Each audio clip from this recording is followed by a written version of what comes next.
Unang-una po sa lahat, good afternoon, Sir Jack, at magandang hapon po sa lahat ng nakikinig sa inyong palatuntunan at sa lahat ng ating mga nanay at tatay, lolo at lola, sa buong Pilipinas, mano po sa inyong lahat. Ito pong milyong lagda para sa matatanda, universal pension ngayon na ay isang inisyatiba po na nagmula sa Committee on Senior Citizens kung saan po ang layunin nito ay manawagan para po sa agarang pagsasabatas po nitong Universal Social Pension. Siguro po para sa kaalaman po ng lahat, sa kasalukuyang batas po natin ngayon sa Republic Act 9994, meron po tayong tinatawag na social pension kung saan po ang benepisyaryo o mga kasali po sa programang yan ay bumibilang po ng 4 million indigent senior citizen. Ngayon po, ang kapangkalahatang bilang na po ng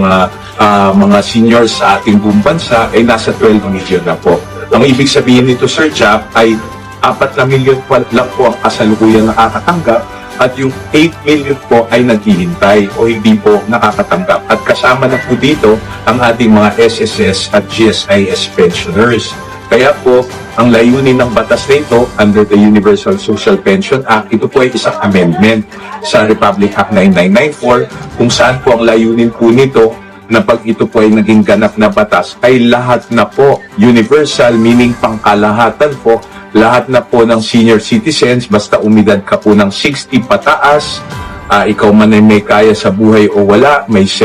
pension at o wala, ay ikaw na po ay makakatanggap ng buwanang pensyon mula sa pamahalaang nasyonal. Nabanggit po yung ating mga SSS and GSIS pensioners kasi po sa kasalukuyang batas, sa definition po, hindi po sila kasama dito po sa nagpe-pension patuan. Ngunit ang pinaglalaban po ng ating mahal na congresswoman bilang pinag-magsaysay ng United Senior Citizen Party List, ang sabi po niya,